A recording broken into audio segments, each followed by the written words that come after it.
Olá, sejam todos muito bem-vindos a mais um episódio do podcast Fala Gol. O podcast Fala Gol, como vocês já sabem, é um podcast oferecido pela Copego, Cooperativa dos Ginecologistas e Obstetras do Estado do Ceará, desde 1991, cuidando do seu cooperado. E antes da gente iniciar o nosso podcast, se você está nos acompanhando aqui pelo canal do YouTube, faça o seguinte: se inscreva no canal, ative as notificações, dê um like, porque assim o YouTube entende que é um conteúdo relevante e passa para mais pessoas, que esse é o nosso objetivo, levar informação com qualidade e segurança para a nossa população. E hoje, Renata, nós vamos conversar com quem?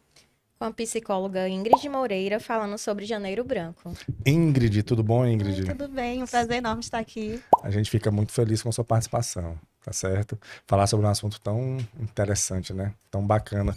E eu sempre digo, quando eu começo aqui, Ingrid, que só o fato de você tirar um tempo para vir falar que já é, a gente fica muito, muito alegre e satisfeito, porque o nosso dia tá tão corrido, né?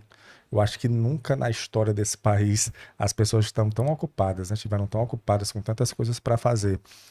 E esse tema, né, Janeiro Branco, eu acho muito oportuno e principalmente no mês que nós estamos, que ainda estamos em janeiro, né? E então, muito obrigado, tá Eu bom? fico muito feliz como psicóloga, eu escuto tanto, de vez em quando é muito legal ter uma oportunidade de poder falar. Boa, é verdade, né? O psicólogo, ele escuta mais. E agora, hoje você vai falar. Perfeito. E aí, o primeiro questionamento que eu faço, Ingrid, é o Janeiro Branco em si, né? O que significa o Janeiro Branco? Tá. A ideia do Janeiro Branco, ela foi pensada justamente porque o começo do ano, ele é pensado pela ideia da renovação, pela ideia da esperança. É claro que a gente sempre pode começar em algum momento, mas esses começos, em qualquer momento, costumam ser internos. Janeiro, fevereiro, esses meses que iniciam o ano, eles são marcados pela ideia coletiva de que a gente pode começar uma coisa nova. Sim. E a grande questão de quando a gente pensa em fazer metas, e eu acompanho muito isso na clínica, né? O paciente, ele quer perder peso, ele quer mudar de emprego, mas as metas que se relacionam à saúde mental, elas vão ficando secundarizadas. O Janeiro verdade. Branco, pensado por uma instituição que tem o próprio nome, ele vem como esse convite de adicione à sua meta esse olhar de saúde mental. Vamos conscientizar a sociedade, as empresas, o governo a olhar para esse movimento. E eu costumo dizer que a saúde mental ela é tão basilar que sem ela a gente não cumpre nenhuma outra meta, né? Existe uma coisa que é chamada de homeostase neural. A homeostase neural significa que o nosso cérebro ele é condicionado à ideia de fazer a mesma coisa. É verdade. A ideia de mudar de rumo, a ideia de uma coisa nova é lida pelo nosso cérebro como uma coisa que vai ser um prejuízo tanto energético como um risco para esse cérebro. Então, há uma resistência natural e biológica. Para além disso, vamos pensar aqui, por exemplo, a meta de caminhar às 5 da manhã. Também no exemplo, vamos supor que o teu pai te acordava às 5 da manhã para ir na escola. Tem uma marca aí, um trauma. Então, se você quer correr às 5 da manhã, além de o teu cérebro ter uma resistência, você pode ter uma resistência emocional, comportamental. Então, começar uma coisa nova, adicionar um hábito, adicionar uma mudança na sua vida, qualquer que ela seja, é muito difícil. Mas se você não tiver saúde mental e uma condição emocional favorável, nada sai do lugar. É verdade, viu? A mudança, ela é complicada. Se você, eu vi uma vez uma imagem tão interessante que tinha assim, uma fila, né? Quem quer uma mudança na vida, aí essa fila com um monte de gente. Aí a outra fila quem quer mudar? Aí bem pouquinhas pessoas, assim, porque realmente as pessoas querem uma mudança de vida, mas quando falam em mudar, elas ficam retraídas, né? É interessante, o cérebro, ele trabalha para que isso não aconteça, é isso? Com certeza, ele quer se manter naquele lugar de baixa No energia, conforto, de né? não tomar decisão. E a gente está nesse... Quanto mais essa sociedade está movimentada, mais a gente tem tomado decisões. Se você pensar, na década de 80, quantas decisões a gente tinha que tomar? E hoje, com o celular, em que a gente resolve 10 coisas ao mesmo tempo, é muita coisa. É verdade. E aí vem a ideia você falou da dificuldade de mudança, de por que o branco do Janeiro Branco, né? sim. O branco vem da ideia de uma tela em branco, de um papel em branco, onde você pode escrever ali. Mas a gente, quando fala em recomeço, é importante entender que recomeço é diferente de começo. A gente pensa, quando a gente pensa em começar algo novo, naquela folha branca, lisinha, onde a gente pode escrever. Sim. Mas recomeçar, na verdade, parece mais uma folha cheia de rasura que a gente apagou com aquelas borrachas do lado azul. Você é dessa época, né? Que era um lado azul e um lado vermelho. Eu ouvi falar dessas borrachas. Ok. Eu não lembro, mas era um lado azul e um lado vermelho. O azul era pro lápis e o vermelho pra caneta. Que, na realidade, não apagava nada, só borrava tudo, né? Sim. E aí você tem uma folha ali que tá rasurada. E o que são Sim. essas rasuras, né? São os nossos traumas, são as nossas angústias, são as nossas dores, são o repertório que a gente construiu emocional para lidar com as nossas coisas. A ideia de recomeço nunca é um papel em branco. O recomeço sempre é pautado por uma coisa anterior, uma coisa que nos define. E aí a gente soma que a ideia de construir metas é tão difícil porque a gente tem um cérebro que nos coloca numa condição de dificuldade de começar, Sim. porque ele quer permanecer numa situação de homeostase. Sim. E as nossas questões comportamentais, as nossas rasuras emocionais que estão ali naquele papel de recomeço. As rasuras emocionais, é verdade. E aí há uma dificuldade para você fazer isso. Uhum. É Perfeito. uma dificuldade que ela se constrói desde sempre, assim. Se a gente pensar a nossa infância e a nossa construção de vida, a gente vai pensando, por exemplo, você é criança, aí você termina a escola, aí você passa na faculdade, aí depois que você passa na faculdade, você arruma um emprego, mas esse lugar de arrumar um emprego é o primeiro espaço aberto que a gente tem. Tá, que emprego eu vou ter? Pra onde é que eu vou? Né? Isso aqui já tem um enorme custo emocional. E esse aqui já é um dos primeiros momentos de dor. Ora, se a decisão do vestibular, que é uma decisão controlada, que eu vou para um lugar definido, mas eu não sei exatamente para onde, é uma decisão aberta e dolorosa, a decisão de para onde eu vou trabalhar, ela é ainda mais aberta e ainda mais dolorosa. É verdade. E eu fico pensando, você falou aí nos primeiros momentos, assim, na primeira fase da vida adulta, né? Que é quando você sai ali da adolescência, sai de uma infância, sai da adolescência. Antigamente, assim, quando eu finalizei o meu colégio, tinha algumas opções de profissão, né? De faculdade, você tem que procurar ali, tinha alguns testes vocacionais, né? Que você fazia.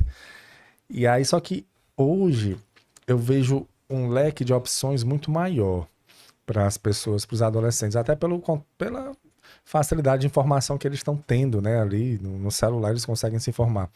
E aí eu fico pensando, o que é que passa na cabeça de um adolescente que vê, por exemplo, um influencer desse, né, na internet, ganhando milhões, tendo jatinho, cara. Como é a mulher a Virgínia, né? Virgínia Fonseca, né? Que é a mulher do Zé Felipe, né? Os dois ali são dois influencers. O Zé Felipe é cantor, filho do cantor Leonardo, então carreira artística, e a Virgínia é influencer. Eles têm um jatinho, ela deu um jatinho para ele de presente. E aí você olha assim, poxa, ela não estudou, ela não fez uma faculdade, ela tá ali dançando, fazendo essas coisas. Um adolescente vendo isso, como é que você acha que fica a mente dela assim com essa opção? Será que vale a pena realmente estudar? Será que vale a pena eu seguir uma carreira mais tradicional e ganhar até menos do que uma pessoa que está seguindo uma coisa ali totalmente não tradicional e ganhando mais? A geração Z tem configurações muito específicas. Eu costumo dizer que a geração do meu pai formou para o concurso público. Sim. A minha geração não formou necessariamente para o concurso público, mas formou com certeza para o sim, senhor. A gente não questiona. A geração Z vem altamente crítica. E ela vem muito crítica, tanto com os espaços laborais dela. Por exemplo, eu quero trabalhar, mas eu não quero só dinheiro. Eu quero propósito. Eu quero trabalhar e eu quero que isso signifique alguma coisa para mim.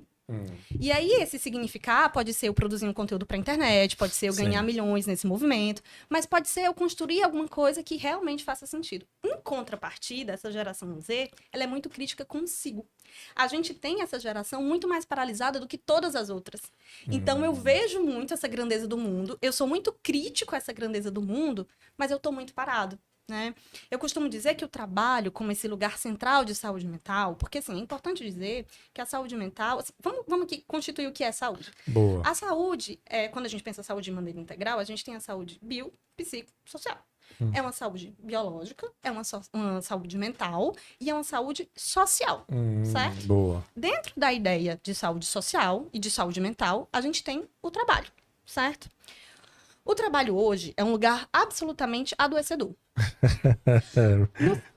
No Ceará, por exemplo, a gente tem, eu vi esse dado recentemente no jornal, 540 pessoas por mês estão se afastando por questões de saúde mental. Esse não é um número pequeno. Aqui, Aqui em Fortaleza? Aqui no Ceará. Aqui no Ceará. 500 e... E 40 pessoas estão se afastando. Olha aí, rapaz. Né? Então, assim, a gente está falando do trabalho como um lugar muito potencialmente adoecedor. E é por isso que o Janeiro Branco também conscientiza a empresa, também conscientiza o governo, né? Também a gente sinalizando que a gente precisa desse olhar de saúde mental, não é só individual, ele também é coletivo. Sim. Né? Então, eu preciso dizer que esse lugar de trabalho precisa ser um lugar saudável. Esse lugar de trabalho precisa me dar, além de dinheiro, ele precisa me dar algum sentido, ele precisa me dar alguma estrutura, ele precisa me dar alguma visão, ele precisa me colocar em algum lugar. E aí você deve estar se perguntando, Ingrid, é tão correto colocar um peso tão grande assim no trabalho? É de fato responsabilidade do trabalho ter esse lugar, né? Há de se ter algum sentido. Algum lugar, você entender o que você faz, para onde você faz, o teu valor dentro da empresa é muito importante. Claro. Enquanto a gente não tiver isso, a gente vai ter profissionais adoecendo. Fortaleza é a capital do Nordeste que mais tem diagnóstico de depressão. É mesmo. Isso é um reflexo social. A gente não tem como culpabilizar o indivíduo dizendo assim, olha, isso é apenas sua responsabilidade. Porque é claro, né? Se eu tenho um sujeito, a gente, por exemplo, fazer atividade física contribui para a saúde mental. Essa é uma fala que não é atípica. Todo mundo concordaria com ela. Concordo, sim. Né? Uhum. Mas aí você tem um bairro X, onde você pode descer para a beira-mar e caminhar na praia.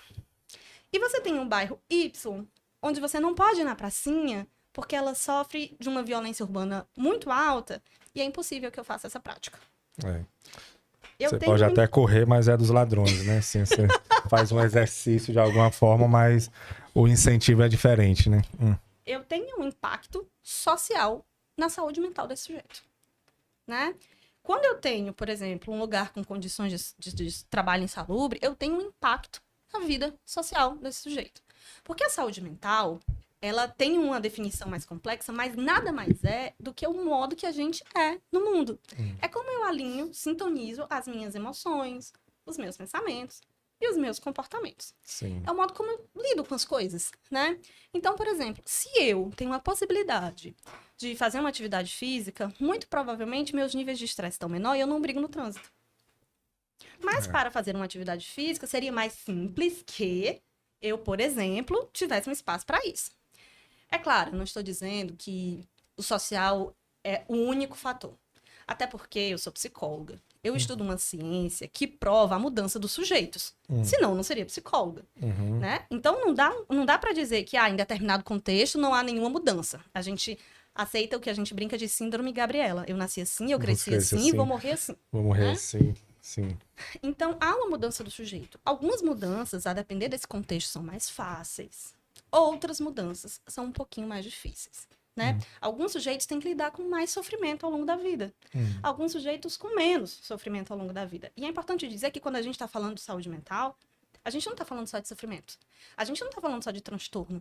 A gente está falando também de felicidade. Sim. A gente está falando como esse sujeito se porta no mundo e lida com o mundo, como ele tem essa condição de enfrentamento diante das dificuldades. Porque dificuldade, eu, você, o Papa, todo mundo vai ter. Eu tenho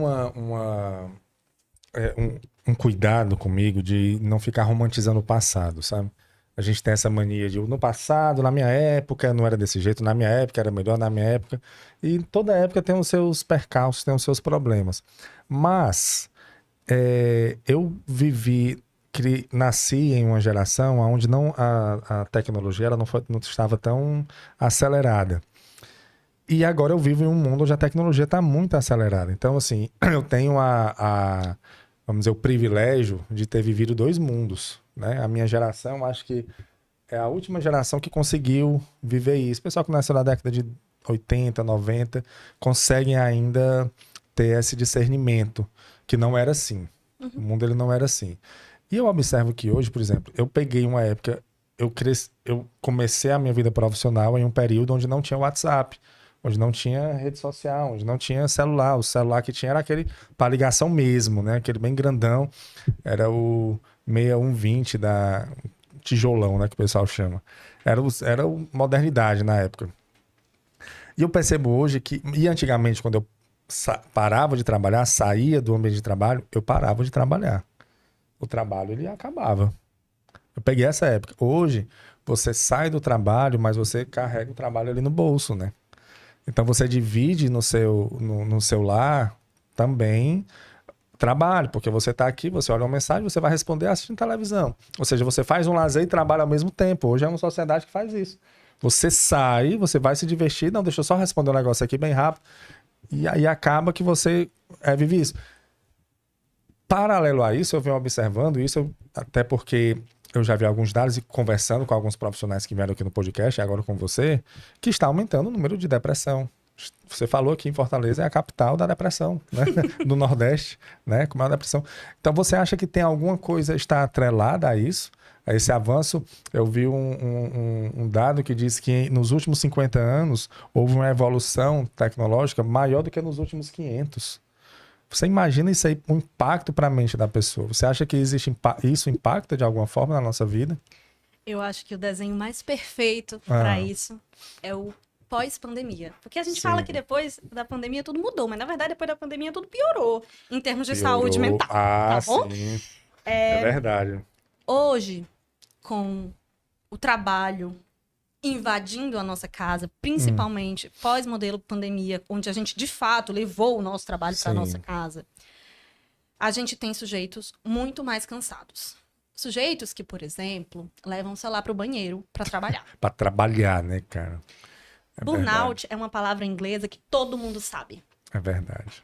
Né? Isso não é à toa. Isso tem um motivo de ser. A sociedade do cansaço, ela está completamente instaurada. Hoje a gente tem sujeitos que estão vivendo essa ressaca da pandemia, né? Sobre dados aqui que são alarmantes. 1 em cada 4 pessoas no mundo vai ter um transtorno de saúde mental. 25%, 1 em cada 4, um transtorno de saúde mental. E que é um dado mais alarmante, estudos já apontam que uma pessoa que tem um transtorno de saúde mental vive menos 20 ou 30 anos, assim, numa média. É mesmo? Então, a gente tem pessoas que estão adoecendo e que estão morrendo. De saúde mental. E isso se relaciona muito com esse lugar de quanto eu consigo me comparar com o outro. Porque, assim, quando a gente fala de rede social, antes eu me comparava com um coleguinha que tinha um carro bonito. Hoje eu me comparo com a Virgínia. Que tem um avião. Que tem um avião. Droga, né? eu não tenho um avião. Como é que eu faço? Antes eu via as fotos impressas da minha prima em Canoa Quebrada. Hoje eu vejo o blogueiro em Maldivas. Né? Verdade. Então, assim, além do impacto de eu ter o trabalho entrando na nossa casa, eu tenho um elemento de comparação. Eu tenho a sensação de que todo mundo está vivendo e que eu não. Essas sensações falsas que a gente cria na internet. Esses pequenos fragmentos que a gente cria. Que a gente sabe, né? Mas a gente vê, pensa que é verdade aquilo ali, mas nem é às vezes. É porque é muito mais fácil narrar essa vida do outro como mais simples do que a nossa. Né? A gente compra essa ideia de que é possível ter essa vida. De que é possível estar... Mas na verdade não.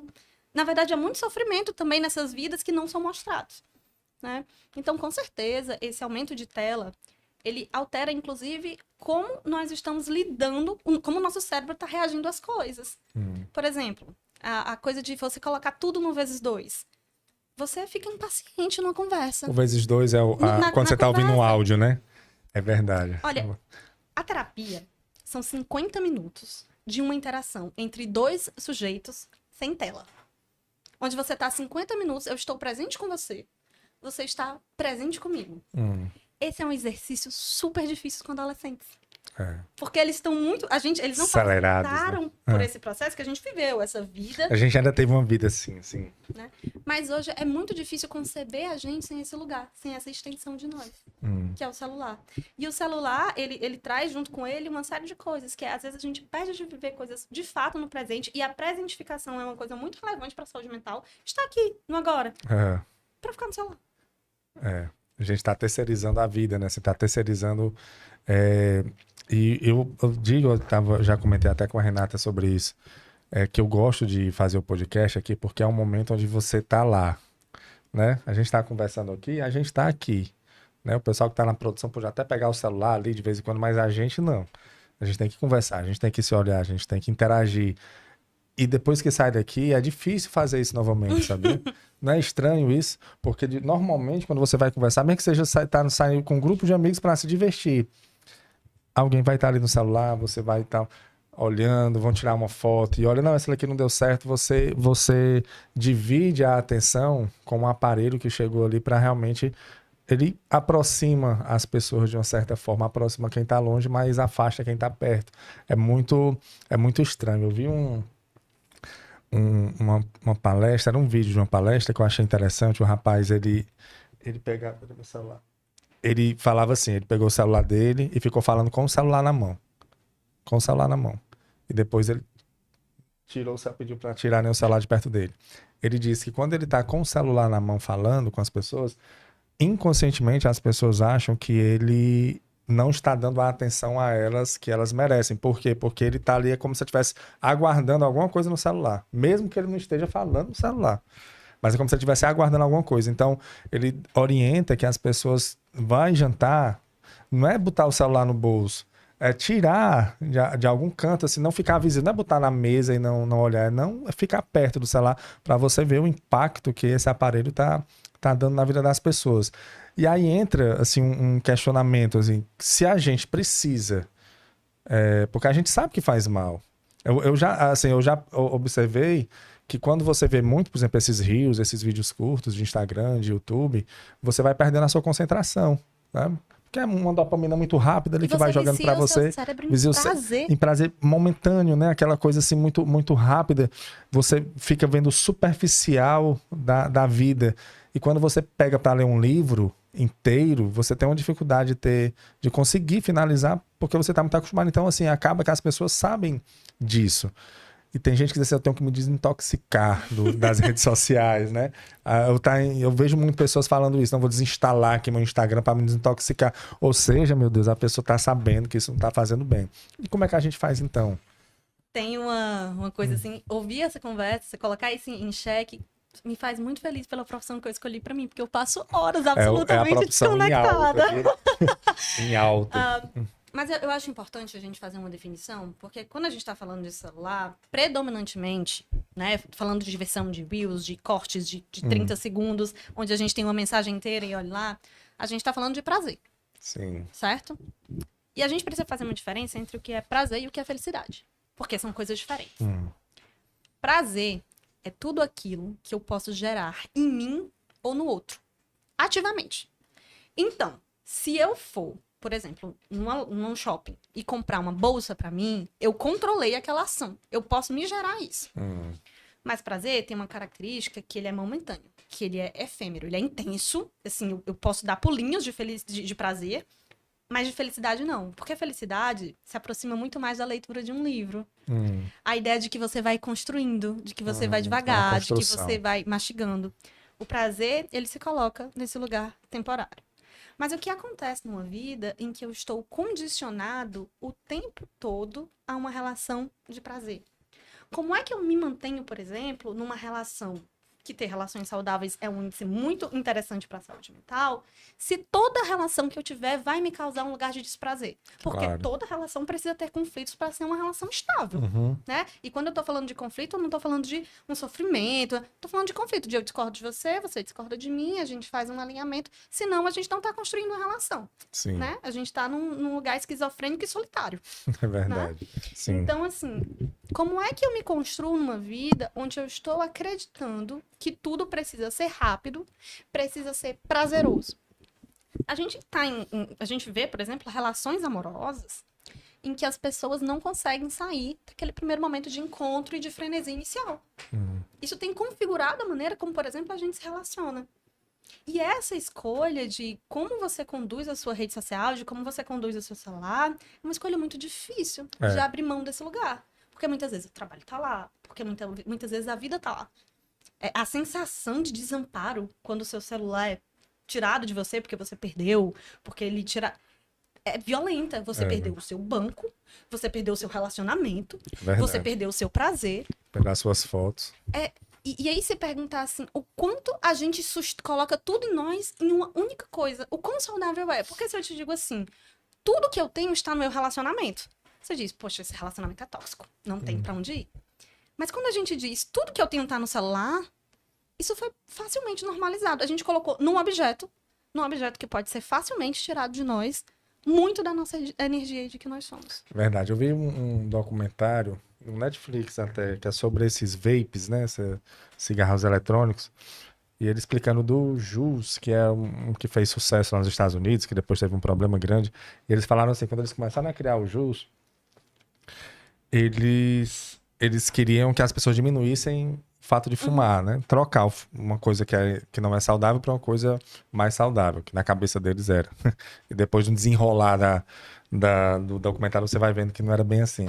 Mas ele falou uma coisa que eu achei interessante. Ele disse que quando eles começaram a dar ideia e trazer tecnologias para que eles conseguissem isso, eles viram que a tecnologia ela não pode ser parada. É como se você for contra o avanço tecnológico, você está errado.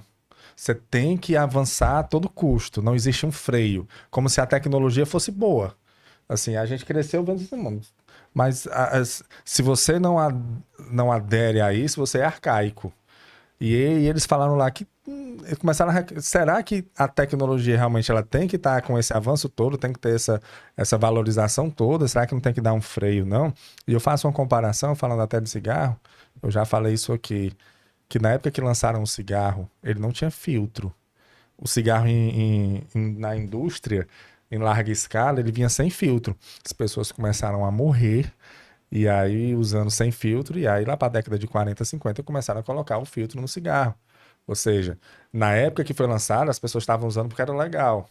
E depois de um tempo tiveram que colocar um filtro. Eu comparo com a situação de hoje. Essas redes sociais, no celular, no smartphone, é legal, vamos usar, é bacana, a tecnologia está aí para isso, para a gente evoluir.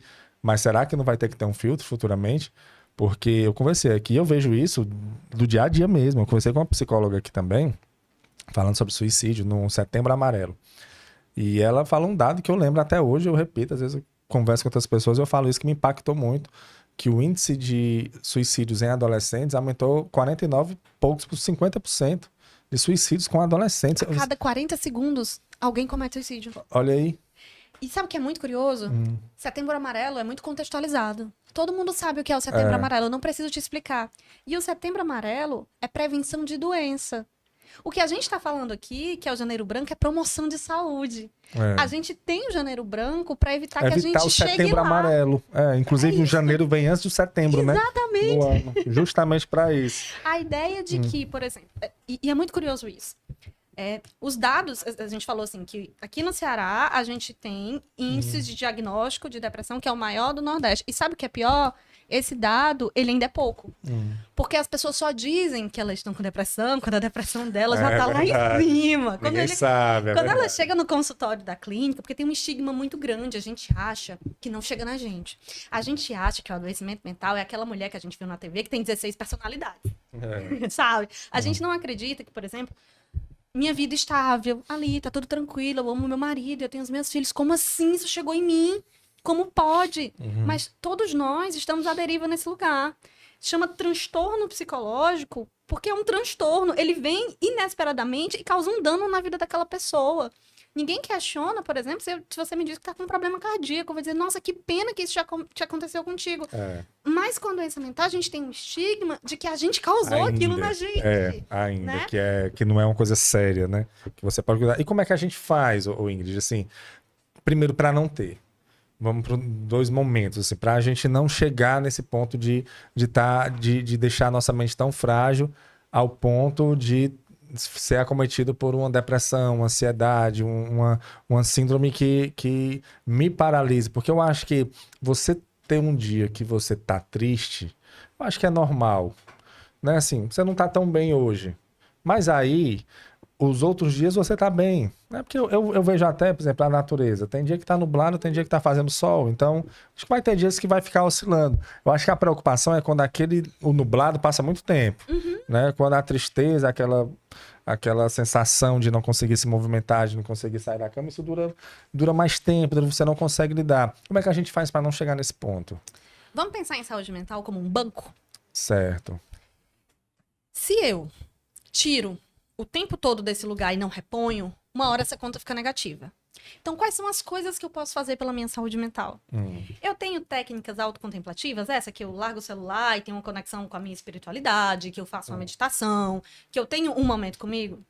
eu tenho relações saudáveis, eu pratico uma atividade física. Esses lugares é como a gente alimenta o nosso banco de saúde mental. Boa. Então, boa. se eu tenho bons hábitos, se eu construo isso o tempo inteiro, eu alimento ali o meu banco. Mas a gente precisa gastar dinheiro. O que é que eu tô dizendo com isso? A gente vai estar em lugares de sofrimento. Uma hora vai ter alguém que vai te cortar no trânsito e você vai ficar chateado. Chateadinho, Né? sim. E um pouquinho, né, desse enfrentamento, de como você lida com isso, sai desse banquinho de saúde mental. Um ponto importante que você me disse é, Ingrid, mas como é que eu dou conta disso que é só uma tristeza que eu tenho e disso que é um adoecimento mental? Sim, Como é qual a que eu faço essa diferença diferença? a discernir, né?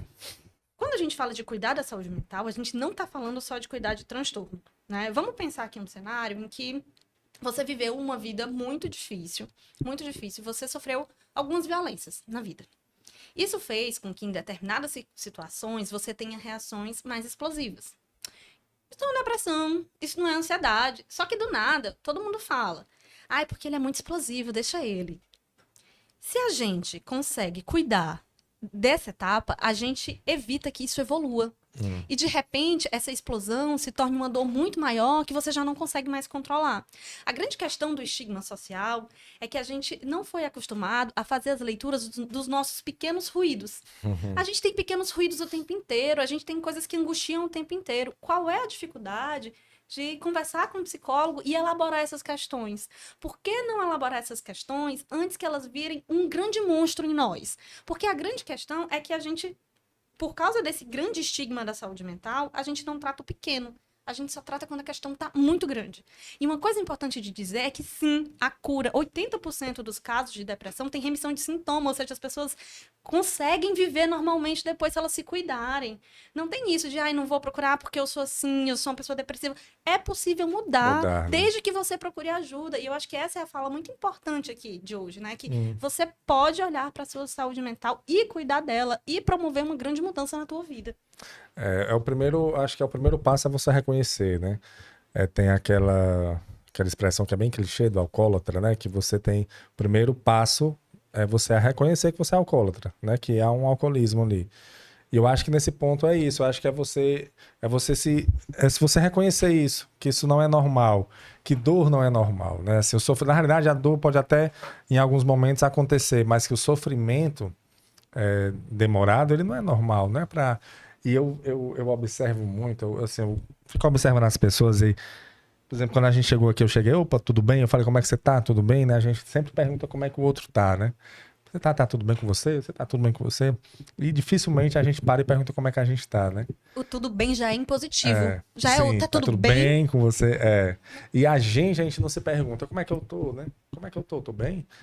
A gente não... E para isso, eu acho que não precisa nem de uma meditação, que é muito bom, né? Mas que não há uma necessidade. É você parar um tempo e como é que eu tô? Quais são meus sentimentos? E o que é que eu tô sentindo? Você se conhecer também, porque aí entra a questão da ajuda. Porque se você não tá bem, você primeiro tem que saber que não tá bem. E aí vai procurar profissionais que possam lhe ajudar. A pessoa, às vezes, quando tá com excesso de peso e não vai pra uma academia, né? Pra melhorar ali e tudo. Tá com problemas mentais, procura um profissional que pode lhe ajudar. E aí é essa a sua orientação das pessoas que estão passando por isso, que não são poucas, viu? Olha que não são poucas. Eu tô convivendo com as pessoas e eu tô vendo de uns tempos pra cá as pessoas bem doentes, cara. O Brasil é o país mais ansioso do mundo. Mais ansioso do mundo. Eu vi isso, sabe? O que é isso? E eu vou dizer, aí eu vou na linha eu falo bem mal às vezes das redes sociais aqui, mas é o segundo que mais consome rede social, é o Brasil. Será que tá ligado? Alguma coisa interligada aí, sabe? Então, você ter esse cuidado. E eu vejo as pessoas mal, sabe? As pessoas adoecidas no dia a dia. É como se... E eu acho que depois da pandemia isso piorou bem, sabe? Depois da pandemia isso piorou bem. E a sua orientação em termos para você sair dessa, né? Assim, a gente fala de como não chegar. E para sair dessa, já tá nisso. Como é que ela vai sair? Como é que ela vai começar a enxergar a vida de uma maneira... Da maneira que tem que ser enxergada, né? A gente precisa ser muito cauteloso. Porque às vezes a gente constrói a narrativa como se esse sujeito tivesse total controle sobre esse adoecimento. E o adoecimento, ele também tem uma causa orgânica. Sim. Às vezes acontece do mesmo jeito que eu posso ter um infarto. Uhum. Às vezes acontece. É claro que a gente pode prevenir, ter uma atividade física, mas às vezes acontece com o melhor atleta, Uhum. né? Então é importante dizer que por mais que às vezes a gente mantenha esse banco cheio de saúde mental, algumas vezes acontece. E nesses momentos, a gente precisa pedir ajuda. E não precisa pedir ajuda quando a coisa já está degringolando, quando já está no seu limite. A gente pode pedir ajuda nesse lugar de incômodo também. Ter relações saudáveis também é muito importante. Amigos que digam, talvez aqui você precise procurar um profissional. A gente também não pode agarrar na mão e achar que os amigos podem dar conta de todas as coisas. Os profissionais, eles podem e devem ser a principal ferramenta de apoio nesse momento, né? Eu brinco, eu costumo dizer, esses dias eu compro peixe de bicicleta. E aí o seu Gerardo, que é o rapaz que me vende peixe, ele dá o nó no guidão da bicicleta. Ah, você vai comprar peixe com a De bicicleta. E você falou, eu isso. compro peixe de bicicleta. Eu nunca vi um peixe de bicicleta. Que peixe é esse? Sim, entendi. E aí ele dá o nó e ele é muito cauteloso. Ele diz, você puxe essa ponta do nó. E se eu puxar a ponta errada, mesmo que pareça óbvio, tá ali, é só um nó. Tá tudo errado, eu não consigo mais desatar o nó. Psicólogos são desatadores de nós emocionais. Eles estudam pra saber qual ponta certa do nó puxar. Às vezes o amigo tem a melhor das intenções. Tá ali, parece óbvio, né? Mas não é tão óbvio. Então segue o caminho de procurar ajuda profissional, procura um psicólogo. Tenta falar dessas angústias, desses pequenos ruídos, antes que isso vire uma coisa muito maior. Né? E se tá doendo, como você disse, não é normal conviver com essa dor o tempo inteiro. Não é normal. E tem também uma substância, né? Parece que tem uma substância que, se faltar um pouco no cérebro, tem uma tendência à depressão, né? Que aí entra medicações, né? Alguma coisa que aí vai para o lado mais psiquiátrico, né? E o psicólogo, ele orienta em relação a isso. Né? Tem várias estruturas neuroquímicas que hoje a gente sabe que estão relacionadas à depressão, tá? Mas é importante dizer que, mesmo nessa circunstância, a gente precisa trabalhar estratégias de enfrentamento. E quem trabalha essas estratégias de enfrentamento, até pela frequência que vê, porque normalmente a terapia ela começa uma vez por semana. O psiquiatra tem um encontro uma vez por mês, uma vez a cada 2 meses. Essa construção de como é que eu faço um reajuste desses comportamentos, como é que eu entendo a origem do que está te causando dor, até pelo tempo de atendimento, quem faz é o psicólogo, né? Então, assim, entender que a gente tem muitos tipos de depressão. A gente acha que tem um tipo só, aquele tipo que o paciente, ele fica deitado na cama, dormindo, não faz nada. Mas não necessariamente. Inclusive, nos sintomas mais comuns da depressão é a irritabilidade. Não é a tristeza, né? Sou muito irritada. Muito irritada. Aí eu tô muito irritada, eu não suporto nada, eu tenho baixa tolerância à frustração, nada dá pra mim. E aí a gente acha que aquela pessoa, nossa, não tá bem, né? E realmente não tá bem, é um processo depressivo, né? E a gente também tem que entender que tem, por exemplo, um tipo de depressão que a pessoa tá completamente operante. Ela trabalha, ela estuda. Vida ativa total. Vida ativa. Mas aí ela tem um vazio enorme dentro dela. Porque é uma depressão que se chama de distemia, que é curtinha, mas de longo prazo. A pessoa convive com aquilo, com a dor. Tudo pra ela é mais difícil. É como se ela tivesse que estar todo o tempo com 10 quilos nas costas pra fazer tudo. Entendi. É muito mais difícil pra ela lidar com aquilo. Né? E a gente tem isso, né, de achar que pessoas que estão convivendo com transtornos mentais são fracas, mas na verdade elas são muito fortes, porque elas estão fazendo tudo com um pezinho adicional. Adicional, né? Então existe tipo de depressão e lá no seu atendimento você consegue identificar quais são esses e os que precisam de algum medicamento, que é para passar para o psiquiatra. É a maioria ou é a minoria que precisa de um apoio psiquiátrico? Pense no medo que os meus pacientes têm da palavra psiquiatra, né? Porque parece que hoje a gente conseguiu romper um pouco da terapia, porque eu faço a terapia para autoconhecimento, para saber de mim, mas na hora do psiquiatra, assim, é um lugar de muito medo dos pacientes. Bom, não é a maioria, então pode procurar o psicólogo em paz, que é a minoria dos meus pacientes tem acompanhamento psiquiátrico. E a gente fala, eu costumo dizer que é assim, imagina que tu tá com uma ferida que é uma ferida muito profunda e muito, muito, muito dolorosa. E a gente precisa cuidar dessa ferida. Mas para cuidar dessa ferida, eu preciso mexer nessa ferida. Sim. Só que se ela estiver muito dolorosa, a gente não vai conseguir fazer nada ali. A medicação ajuda a eu ter acesso ao que está causando a dor. Então, a gente atenua um pouco essa dor para que eu tenha acesso à causa da dor. Eu costumo dizer que a medicação, ela trata o efeito, para que a psicoterapia consiga acessar a causa. né? Eu sempre digo para os meus pacientes que a medicação é uma muleta. Eu não quero que você esqueça de andar com as suas próprias pernas. É só a temporada de a gente conseguir acessar a sua ferida na maioria das vezes. Alguns pacientes que têm bipolaridade e borderline, a gente tem que olhar com mais cuidado, porque são casos mais específicos. Mas quando a gente está falando de estresse, depressão, ansiedade, burnout, a gente está falando de uma temporada de cuidado para que a gente consiga acessar algumas feridas mais profundas. E às vezes é difícil, às vezes dói. O processo terapêutico é um processo que a gente não vai tudo de uma vez. É por isso que a gente não diz, faço isso em 10 sessões. Isso não existe. A gente vai devagar, no teu tempo, no teu ritmo, para entender o que é que causa os efeitos que são os sintomas. A medicação, ela trata o sintoma, né? Que é o efeito. Mas e a causa? Porque se a gente ficar só no sintoma, no sintoma, no sintoma, a causa vai gerar mais efeitos. Verdade. É um incêndio que você não descobriu o foco, né? Fica só ali apagando, mas ele continua acendendo. Eu li um livro, já falei até sobre ele aqui, é de um psiquiatra, Anna Lembeck, Nação Dopamina. E ela fala, eu achei interessante, de que alguns pacientes delas, ela tratava com medicação, ela é psiquiatra, né? Tratava com medicação. E algumas medicações deixavam a pessoa... Ela usava um termo lá como se fosse um zumbi, né? Ali pra... A pessoa não ficava mais... Não caía mais na tristeza que tinha, mas também não aproveitava algumas coisas da vida, porque para ela não fazia mais...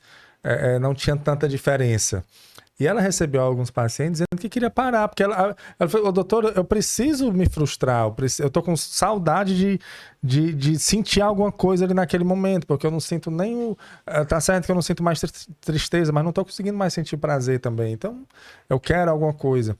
E aí ela começou a analisar realmente que às vezes a medicação, por mais que seja importante, ela não estava falando de tirar a medicação, mas ver terapias paralelas, para que, às vezes, a pessoa precisa só de um acompanhamento diferenciado. Acho que é mais ou menos isso que você disse.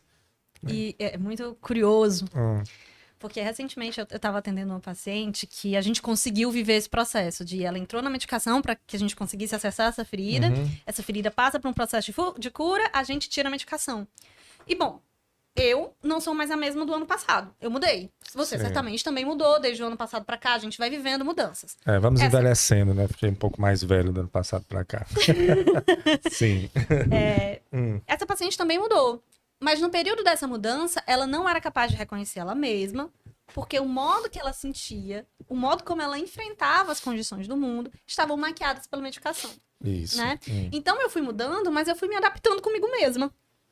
Esse sujeito, ele foi mudando e ele não teve a condição de se adaptar com ele mesmo porque ele estava sob o efeito da maquiagem da medicação. Sim. E aí, quando ela parou a medicação, eu disse, bom, seja bem-vinda a essa nova você, agora a gente vai trabalhar com essa versão que chegou. Olha, bacana. Porque ela tem que reaprender quem ela é depois desse tempo que passou. É como acordar de uma temporada em que você estava meio adormecido mesmo para lidar com aqueles sintomas, né? Então, assim, antes eu era explosiva diante de uma situação. Com a medicação eu ficava completamente não ligando. E agora, como é que eu lido? O que é que eu sou lidando com a situação de estresse? É uma nova pessoa realmente que chegou, né? E aí precisa do acompanhamento. E é por isso que a gente não encerra a medicação. Depois que a gente encerra a medicação, a gente não encerra a terapia. Porque a gente tem que redescobrir esse sujeito. A gente tem que descobrir assim, tá, e agora? O que é que sobra de você? O que é que você é? O que é que você gosta? O que é que você não gosta? Agora que a gente tem o poder de trabalhar coisas, a gente vai. Até porque, às vezes, imagina, o paciente, ele chega com depressão. Mas ele tem um problema enorme no casamento, né? E aí a gente cuida dos processos depressivos. E depois que isso tá organizado, a gente pode ir para os outros lugares. A gente pode trabalhar as outras áreas, né? E isso é muito interessante. Então, o processo terapêutico é um processo continuado e profundo, porque ele dá conta de mais de uma dimensão. Isso é muito importante, né? A gente está falando de saúde mental, e a gente está falando que saúde mental está ali em muitos lugares, no trabalho, e o que é que eu dou conta esse trabalho dá conta do que eu sou, o quanto esse trabalho me sustenta.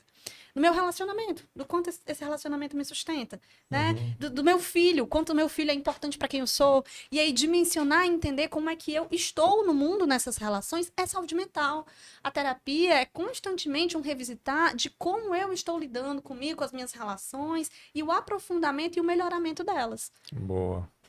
Entendi. Então, como é que você lá nos seus atendimentos, você atende mais mulher ou mais homem?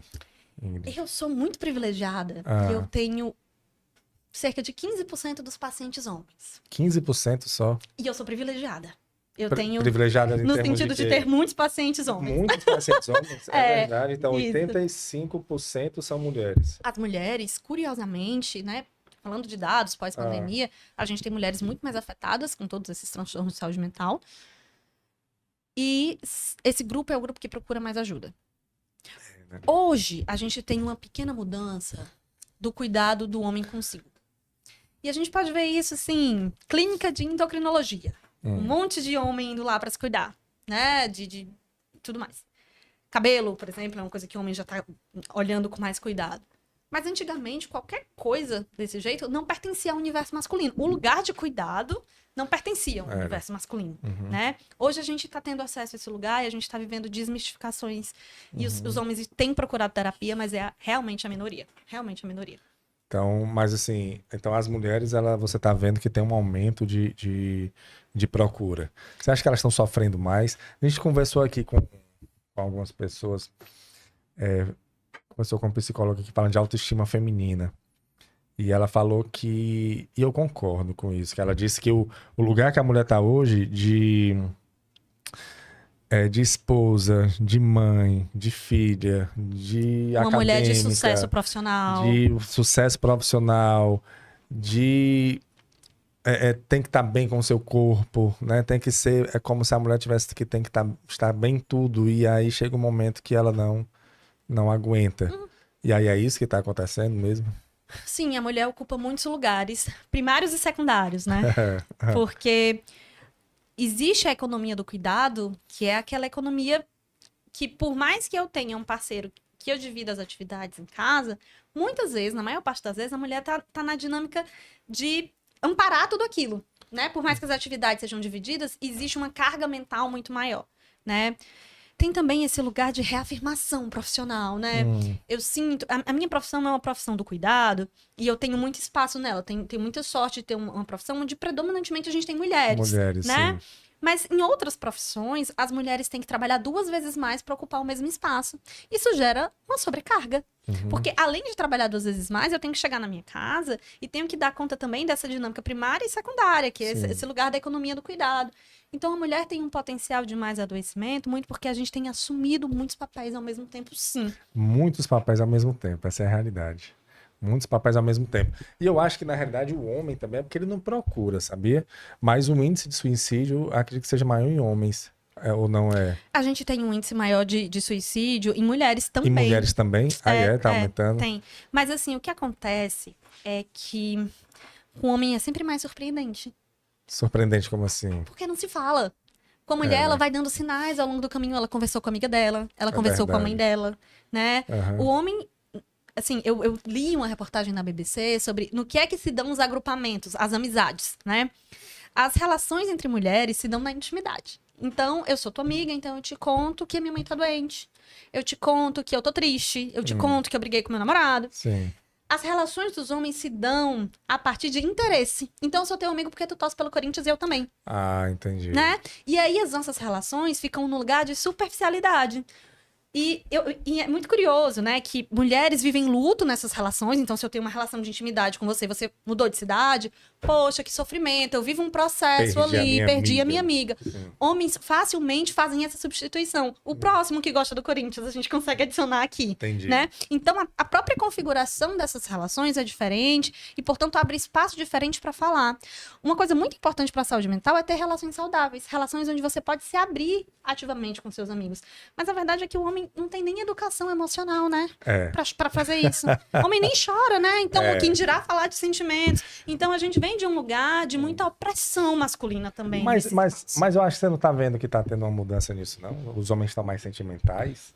Eu tô achando. Eu tô achando os homens mais... A geração que tá vindo, né?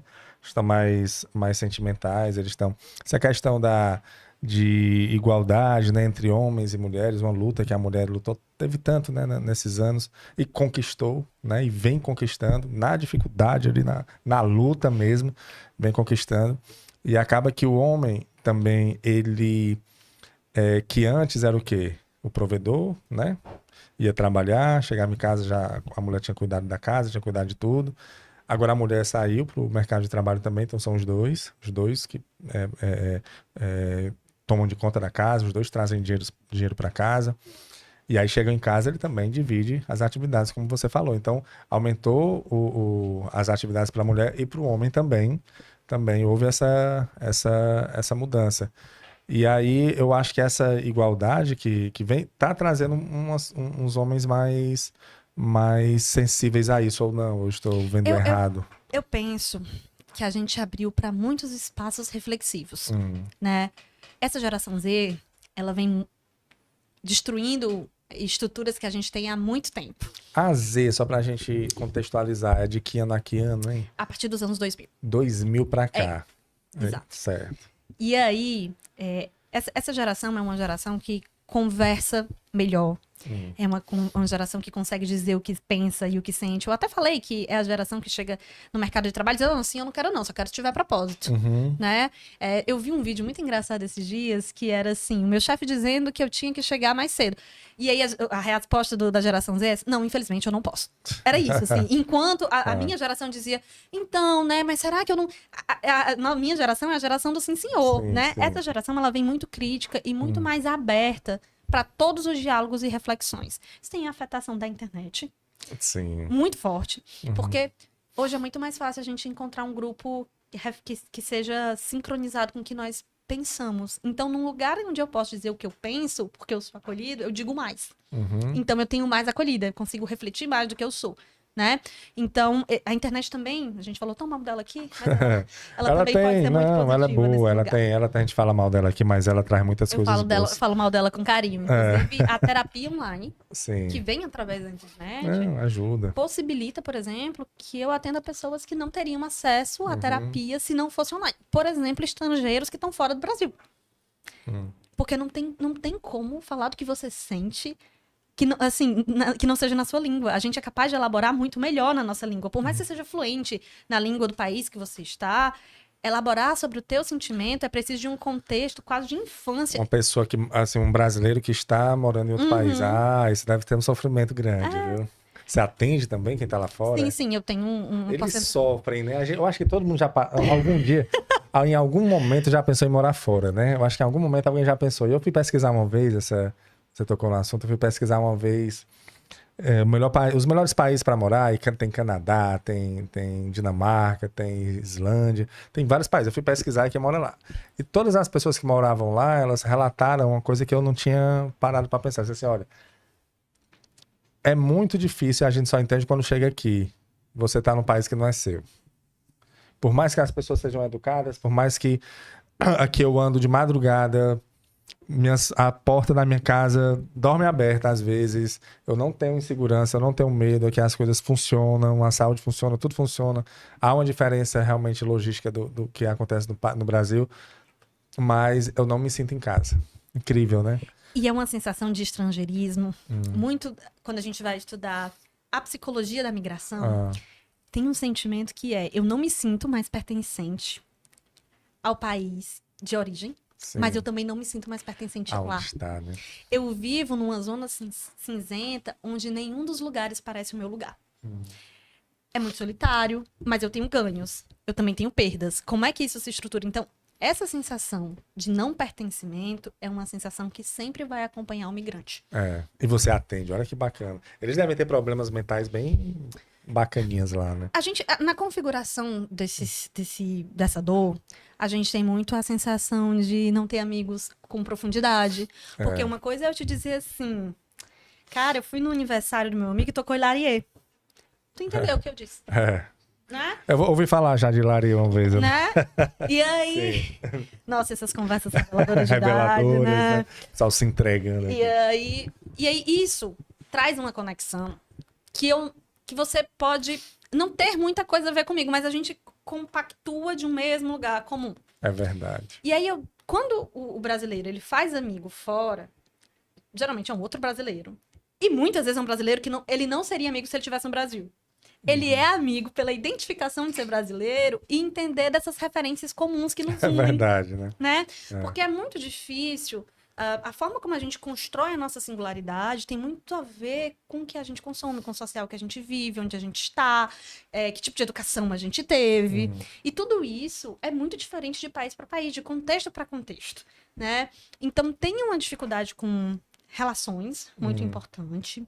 Não importa o quão bem você fale a língua, você nunca vai dizer exatamente o que você quer, você diz algo parecido com o que você quis dizer, e é muito difícil estar sempre não sendo exatamente o que você é.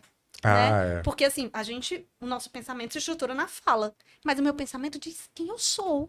Verdade. E se eu não consigo dizer o que é que eu sou meio eu. Então você tem uma nova persona naquele lugar. Verdade. Então você é um estrangeiro de você mesmo. Faz sentido. E Ingrid, uma dúvida que eu tenho. As pessoas que convivem com pessoas que têm realmente tá com algum problema de saúde mental, tá com alguma coisa assim que tá aparente, e elas convivem, né? Normalmente um marido, uma esposa, um filho, uma mãe, um pai. Como é que você orienta que deva agir com a pessoa? Porque, como eu falei aqui, eu venho observando as pessoas estão ficando doentes, sabe? Isso é muito empírico, isso é muito do dia a dia que eu venho observando. Em todo ambiente que eu tô, alguém tá com algum problema. Essa é uma coisa estranha isso, né? Você chega em casa, assim, nos seus familiares mais próximos, sempre tem alguém ali que você precisa ajudar. Chega no ambiente de trabalho, tem alguém que precisa. Chega no ambiente fora, sempre. Às vezes, uma discussão no trânsito, eu tenho muito cuidado com o trânsito. Eu deixo as pessoas me cortarem, eu deixo bater no meu carro, eu peço desculpa, porque as pessoas estão num nível de estresse tão grande que eu não sei o que pode acontecer dali. Então, como lidar com a pessoa que está com um pouco de sanidade ainda? Como é que ela lidar com as pessoas? Olha, tem uma coisa que a gente não faz muito hoje em dia, porque nessa sociedade do cansaço, o que rege é a produção, é a ação. Então a pergunta é sempre o que fazer, qual é a atitude que eu posso tomar, né? Sim. E às vezes o que o sujeito precisa é só da companhia em silêncio. Companhia. É só o ouvir, porque às vezes a gente quer falar tanto. Ah, tá com depressão? Você já foi naquela igreja? Você já tomou remédio tal? Você já fez coisa tal? Você já fez isso? Você já leu, isso é besteira, né? Você já leu isso aqui? Assiste esse filme, é verdade. A ideia de escuta a dor. Ah, mas é tão repetitivo. Mas escuta, se propõe a ouvir, né? Talvez esse seja o principal lugar. E também evitar o estigma. Porque assim, é muito comum que eu tenha pacientes que entram na terapia, aí vivem um processo de evolução, aí eles chegam na terapia e dizem, meu marido disse que eu melhorei. Eu tô muito feliz porque a nossa relação tá funcionando e tal. Aí na sessão seguinte, briguei com meu marido. Aí ele disse que eu tinha que falar com você, que esse tratamento não tava dando certo.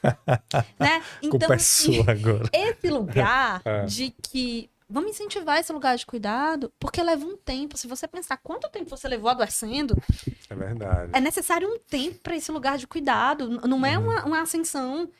Às vezes o paciente está com aquela dor há anos, é uma dor que ele carrega desde a infância. Ele quer resolver isso em 3 sessões. E mais, há uma pressão de quem está ao redor para que se resolva logo, porque às vezes é muito difícil conviver com as pessoas que estão no lugar de adoecimento. Esse lugar de apoio a procurar profissionais, esse lugar de não julgamento e esse lugar de escuta talvez sejam uma tríade muito importante nesse Até acompanhamento. porque, como eu falei, as pessoas também estão precisando de ajuda, né? Então, como é que você vai selecionar ali quem vai lhe escutar? Se a pessoa também está precisando de ajuda, então fica ali uma competição de quem está sofrendo mais. Isso é muito ruim. Agora, eu gostei muito desse ponto de ouvir, né? Sem julgar, né? Sem julgar. Só ouvir, sem precisar dar o retorno.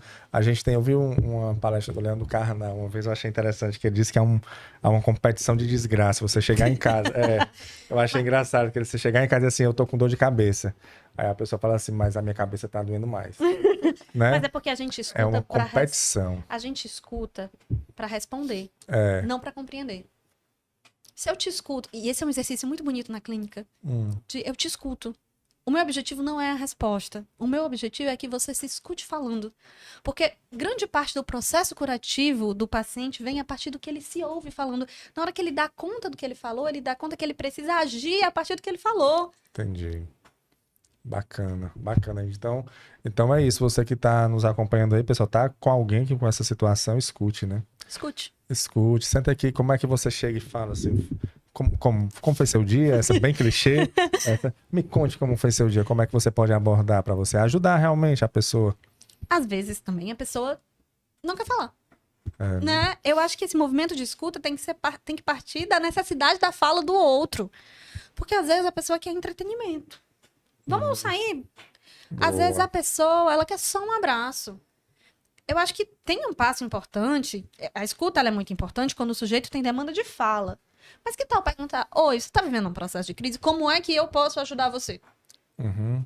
Se colocar à disposição. O que é que você precisa? E às vezes, num momento de fragilidade, a pessoa ela não entende muito bem do que ela está precisando. Ela está tão vulnerável no meio de confusões, de pensamentos, emoções. Mas, Sujari, tem alguma coisa? Você quer que eu fique? Você quer que eu saia? Você quer que eu fale alguma coisa para te entreter? Você quer que eu te escute? Dá possibilidades para essa pessoa. Essa pessoa ainda é um sujeito autônomo e responsável pela existência dela. Sim. A gente tem que parar de tratar esse sujeito como um sujeito menor, que não dá conta, que está muito fragilizado. Esse sujeito tem condições nele. Uhum. Ele está ali, está reagindo. Então, vamos colocar um holofote na possibilidade desse sujeito reagir por ele próprio, de ele responder por ele próprio. Não vamos infantilizar um sujeito porque ele está num processo de adoecimento, não. Há muita voz ali. Né? Eu não sei o que é melhor pra ti, só porque tu tá com depressão, não. É verdade, o Whindersson Nunes, eu vi uma entrevista dele, que ele teve depressão, né, profunda, ele teve um problema sério, eu acho que até ainda tem. E ele disse que quando ele tava, né, que ele falou no Fantástico, assim, quando todo mundo ficou sabendo, as pessoas chegavam pra ele com um olhar de pena, né, olhavam assim, o bichinho. Mas o que é que você tem? E não sei o quê. E ele sentia no olhar das pessoas aquela sensação de que ele realmente, isso aí que você falou, fosse uma pessoa menor. Até que ele ouvia os cochichos, né, quando saiu assim, rapaz, mas era tão alegre, mas era tão... Porque realmente você vai começando a olhar, estigmatizando, né, a pessoa, como se ela fosse menor, e não é. Uma coisa que a gente já está se caminhando pro final, Ingrid, mas eu tenho uma curiosidade. Eu falei do Whindersson Nunes aqui, e eu estou observando alguns artistas e humoristas, inclusive que o humorista, teoricamente, Clássico, é um né? cara que era para ser, né, é alegre, faz todo mundo rir, é um cara para cima. Mas não. Eu vi recentemente o Matheus Ceará, que é aqui do Ceará, inclusive, né, e ele teve depressão, cancelou show. O Titela também, que é cearense, também falou de depressão.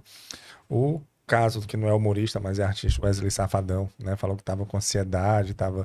E você olha assim, pessoas que têm, teoricamente, uma vida de sucesso, né? Assim, que a gente olha, poxa, cara desse tem tudo. Wesley Safadão tem tudo. E aí, por que é que você acha que isso acontece, assim, com alguns profissionais? Não existe uma resposta pronta para isso. Se tivesse, eu estava vendendo um curso e sendo rica. É verdade. Mas o que há... A primeira coisa, né, que eu acho importante de dizer é que, às vezes, é orgânico. Às vezes é inesperado. Às vezes a gente é pego de surpresa. Eu tenho muitos pacientes que chegam e dizem pra mim assim: como é que pode? É injusto, é errado eu estar sentindo isso. Porque a minha vida é boa, eu não tenho por que estar sofrendo. Mas como eu disse, é um transtorno. Causa um lugar de dor na vida inesperado. Não importa se você corre 10 quilômetros por dia, pode acontecer de você ter um infarto. Mesmo que você tenha uma vida saudável, né? Esse é um lugar de possibilidade. Eu, você, Wesley Safadão, todo mundo tá sujeito a esse lugar. Primeiro é importante pensar isso, né? Sim. A segunda coisa é que a gente nunca sabe exatamente como é que esse sujeito está. A gente vive na sociedade da performance, né? Pensa que tá tudo bem, mas não sabe. A gente vive isso o tempo todo. Às vezes o dia tá horrível, eu saio pra trabalhar e eu tenho que assumir um lugar. É verdade. Eu tenho que assumir um papel. E a gente tá o tempo todo fazendo a mobilização desses papéis, entendeu? Tá, aqui eu sou esposa, aqui eu sou profissional, aqui eu posso chorar, aqui não. A gente vive performances o tempo inteiro. A grande questão é quando é muito doloroso conseguir viver essas adaptações contextuais. Às vezes esse sujeito tá tão na performance, que ele não consegue acessar ele mesmo. É verdade, Entende? Então, assim, essa conexão do eu sou humorista, então eu tenho que estar feliz o tempo inteiro. Então eu tenho que comunicar alegria o tempo inteiro. Mas dentro de mim há uma tristeza profunda. Qual é o espaço, qual é o papel que eu tenho para desempenhar essa dor? A gente tem que ter espaços para ser as várias versões de nós. Verdade. Tem, a gente falando isso, tem uma história que ela é bem conhecida até de um rapaz que chega no consultório médico e diz, doutor, eu preciso de um remédio pra ficar feliz, porque eu tô muito triste. Preciso de alguma coisa que só me dê que eu fique feliz. Aí ele fala, rapaz, faz o seguinte, pra não tomar remédio, é tão ruim, tá tendo um circo na cidade e lá parece que tem um palhaço muito engraçado. Vá lá nesse circo pra você dar boas risadas. Aí ele diz, e doutor, como é que a gente faz quando o palhaço é você? Ou seja, o palhaço do circo tava pedindo uma ajuda pro médico pra ser feliz. E é nessa linha. Às vezes eu gostei muito dessa sua lógica. É uma performance, né? A gente não sabe. Muito cuidado com performance, né? Não só dos artistas, mas da vida da pessoa de maneira geral. A gente tá aqui olhando pra pessoa e não sabe exatamente o que é que tá passando dentro da mente dela. É isso aí, Ingrid. A gente já tá se caminhando pro final. Tem mais alguma coisa que você queria abordar? Nesse mês tão importante, gostei do Janeiro Branco. Não é muito explicado, né? Assim, as pessoas não entendem exatamente. O Setembro Amarelo já é mais fácil de entender. O Janeiro Branco é para você não chegar no Setembro Amarelo, né? Exatamente. Bacana. Tem um... Eu acho que é muito importante dizer Ah, que a gente está aqui para fazer uma conscientização e eu acho esse espaço lindo, que a gente Boa. faz um espaço de conscientização para as pessoas. Mas a gente também chega em outros lugares. A gente chega no chefe. A gente consegue, com a internet, chegar em alguns espaços de gestão pública. E a gente precisa de mudanças estruturais. A gente está adoecendo por questões individuais e por escolhas e decisões nossas, mas a gente está adoecendo porque o mundo também tem colocado a gente em lugares de adoecimento. Há muitos espaços de dor, né? Como eu falei, a violência. Eu tenho vários pacientes que não querem mais sair de casa por causa da violência urbana. E não sair de casa, quando você não consegue estabelecer esse lugar de enfrentamento a partir de uma violência, é muito doloroso também. Então, a gente tem que ir esse lugar de conscientização que ele não só é individual, ele também é coletivo. E eu acho esse espaço aqui muito interessante para a gente conseguir chegar em mais pessoas e dizer que o Janeiro Branco é um lugar de cuidado individual, mas também coletivo. sim. Né? Que a gente tem que estar também atento a essas estruturas maiores de cuidado. E que não é só janeiro, né? Que deixe claro que não é apenas em janeiro que a gente vai ter que cuidar da mente da sua e do próximo. É uma alusão a um assunto tão importante, a um tema tão delicado e importante e que se perpetue pelo ano, né? Eu Não acho. tem época certa de mudança. A Tem época, não, né? a época para mudar é agora. Eu falo para os meus pacientes, né, eles ficam pensando metas gigantescas. E eu digo, o que é que você pode fazer pela sua meta na próxima hora? Ah, na próxima hora. Eu não quero saber da semana que vem, eu não quero saber do teu grande plano. É na próxima hora. Me diz o que é que tu pode fazer pra gente melhorar. Difícil, né? Cortella que fala mudar é complicado, mas acomodar é perecer. E é verdade, é complicado mudar. É isso aí, Renata. Qual é o Instagram da Ingrid? Ingrid, muito bom. De Janeiro Branco, né? Pra gente. Tão complicado, né, rapaz? A gente ter um momento de paz, assim. Paz, né? Assim, você ter paz. Os budistas, eles levam a paz como um bem tão precioso. Tão precioso, eu achei tão interessante. Aquela monja Coen, ela dizendo que quando uma pessoa consegue tirar a sua paz, é porque essa pessoa ela é muito importante para você. E eles chamam essa pessoa de mestre, sabe? É meu mestre, mas por quê? Porque ela conseguiu me tirar aquilo que eu tenho de mais importante, que é a minha paz. Então, quando você vê alguém que está lhe irritando, é porque essa pessoa é seu mestre. Então, escolha os mestres que você vai ter na vida, porque tirar a sua paz, que é o seu bem mais precioso, e é o que eu busco, assim, constantemente, é ter uma vida de paz. E prestar atenção nos ruídos, né? Nos ruídos em nós. Eu costumo dizer nos pacientes, bateu, doeu, pega que é teu. Bateu, doeu, pega que é teu. Muito bom. Porque assim, às vezes dói. Às vezes dói, você diz, é porque o outro. É porque o meu colega. Sempre porque é o outro, a minha né? mãe. Né? Mas assim, tem alguma coisa tua ali, né? Eu realmente acredito que o sujeito, ele é responsável pela existência dele e pela mudança dele, né? Tá nas mãos daquele sujeito. É claro, a gente conversou muito sobre como o entorno influencia, mas há muita potência no sujeito para a mudança da vida dele. Claro, é né? ele, né? A responsabilidade tem que ser partir dele, né? E a vida da pessoa é dela até o fim. Você falou isso, eu lembrei tem o Clóvis de Barros Filho, que é um palestrante, eu acho ele muito bom, filósofo, Eu adoro, Clóvis. né? Ele diz que é bom você ter uma convivência boa com você, porque você vai conviver com você até os últimos dias da sua vida. E é verdade. E gostar de si.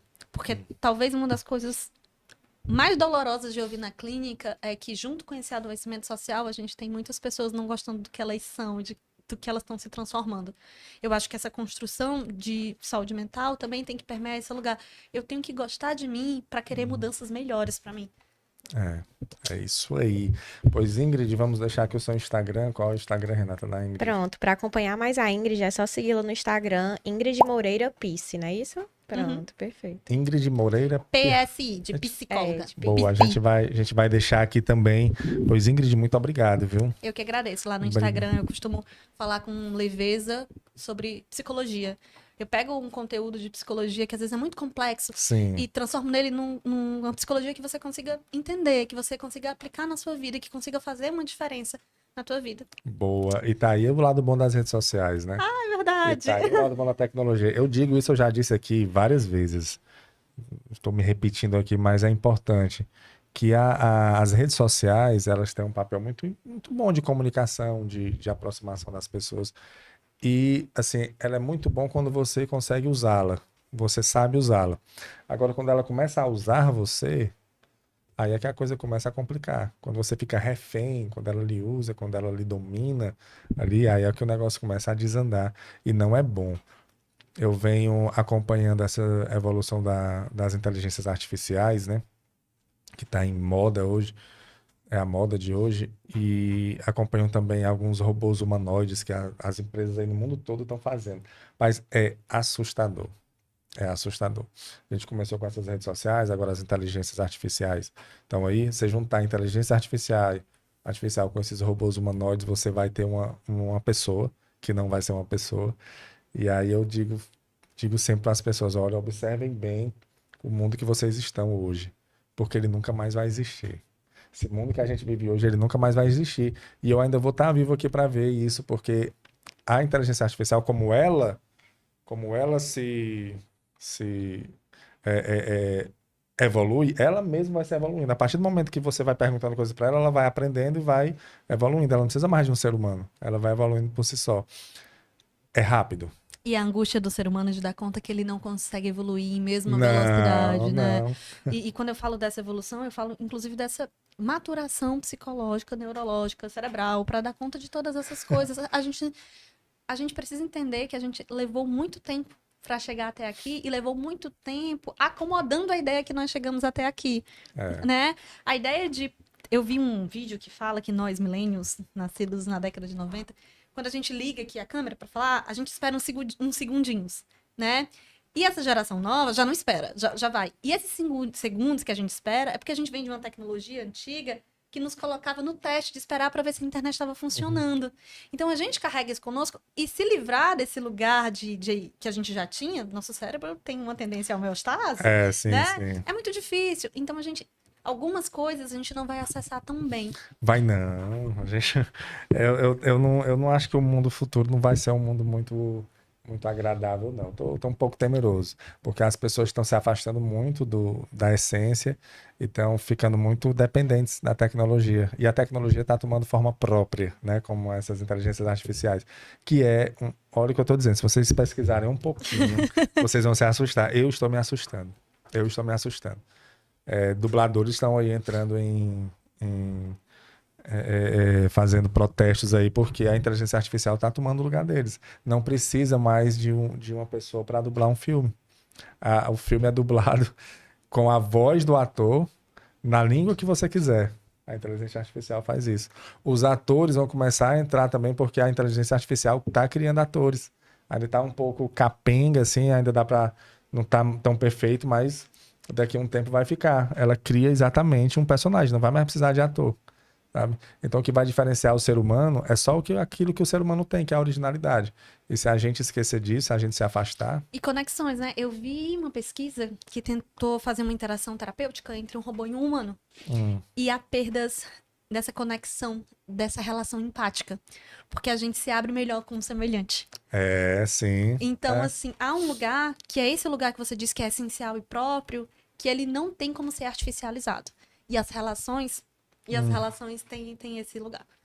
Mas é que você não se afaste disso, né? Quanto mais a gente se afasta, mais vai dando voz aí Eu tenho muito medo dessa inteligência artificial. Não sei se vocês assistiram aquele filme Vingador do Futuro, que a premissa dele era essa, né? Que chegar um dia que as máquinas vão tomar. Então eu trato muito bem as inteligências artificiais para que se um futuro a Skynet tomar de conta da gente, eu esteja pelo menos ali dando. Vamos tratar o que falou bem da gente. Eu não sei não, se pegarem cortes desse podcast, haverá controversia. Eu falando mal da tecnologia, mas eu era muito infantil, senhora inteligência artificial. Eu não quis dizer exatamente isso. Era uma pessoa totalmente levada pelos humanos arcaicos. É isso aí. Pois, Ingrid, muito obrigado. Eu que agradeço pela Muito obrigado oportunidade. mesmo, você que nos acompanhou. Espero que tenha entendido, né, a importância do Janeiro Branco. E vamos perpetuar essa mensagem aí para o ano todo. Ingrid, obrigado mais uma vez. Você que nos acompanha também, muito obrigado. Esse foi mais um episódio do podcast Fala Gol. É um podcast oferecido pela Copego, Cooperativa dos Ginecologistas e Obstetras do Estado do Ceará. Saúde e paz para todos nós e até a próxima, se Deus quiser.